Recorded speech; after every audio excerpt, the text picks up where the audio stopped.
کہ میت کو کون سی چیزیں ثواب جاریہ کے طور پر جو ہے ملتی ہے، انہوں نے یہ سوال کیا. ٹھیک ہے کہ کون سی چیز ثواب جاریہ ملتی ہے، کیا قرآن خوانی کرنا، لوگوں کا جمع ہونا اور ان کے لیے پڑھنا کیا ملتا ہے؟ تو آئیے اللہ کے رسول صلی اللہ علیہ وسلم سے ایک صحابی نے ایسا ہی سوال کیا اور پوچھا اللہ کے رسول کہ میت کو کیا ملے گا مرنے کے بعد؟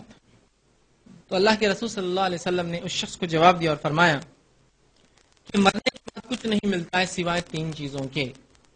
کیا فرمایا؟ اس شخص کا سوال کیا تھا صحابی کا کہ کیا کیا میت کو ملتا؟ تو کہا مرنے کے بعد کچھ نہیں ملتا ہے سوائے 3 چیزوں کے.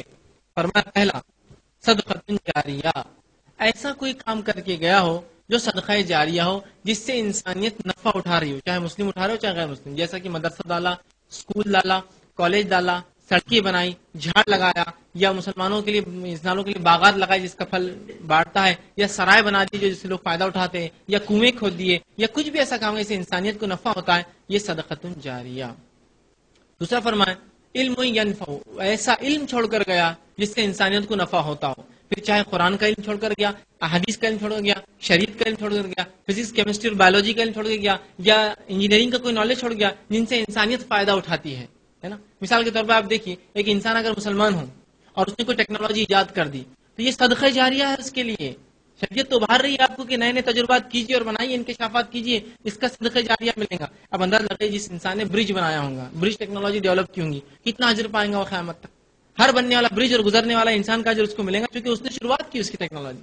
ہر انسان جس نے مثال طور پر گاڑیاں بنائی ہوں گی، جس نے سواریاں بنائی، جس نے آلات بنائے جس سے انسانیت فائدہ اٹھا رہی ہے، ہم تقریر دے رہے آپ سننے فنا، یہ تمام کا اجر جو ہے سب کو جو ہے اس کو ملے گا. تو کا علم ایسا ہے جس سے انسانیت نفع فائدہ اٹھائے.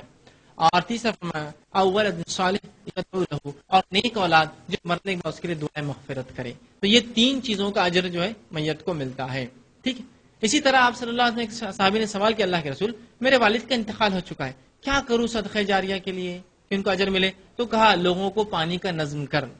تو یہ افضل ہے کہ پانی کا نظم کرے، لیکن میرا ضروری نہیں کچھ بھی ہو، لیکن پانی پلانا، پانی کی سہولت کرنا بالخصوص عرب کے علاقے میں بہت اہم تھا. ہمارے علاقے میں اس کی اہمیت پانی کی اتنی زیادہ نہیں ہے، کیونکہ عرب میں جو ہے پانی بہت مختصر ہوتا، مخصوص ہوتا، اور کئی بار اتنا کم ہوتا کہ قبائل دوسروں کو پینے نہیں دیتے اپنے جھیرے پر سے، بولتے نہیں بھائی ہم کو نہیں پڑتا. کہا پانی پلا تو لوگوں کو. ٹھیک ہے. تو ایسا کچھ بھی کام جو انسانیت کے نفع کا آپ کر سکتے ہیں ضرور کریں. ٹھیک ہے. تو یہ وہ اجر ہے جو میت کو ملتے ہیں.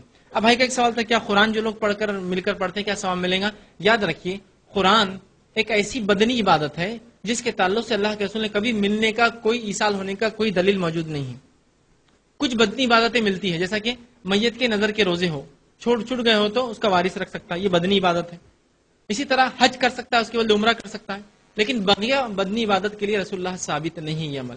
بقیہ سے مراد جیسا قرآن خوانی کرنا، یہ کرنا، تو قرآن پڑھنے کا ثواب ملنا ثابت نہیں. یاد رکھیے شریعت میں کہیں بھی اس کا وجود نہیں ہے.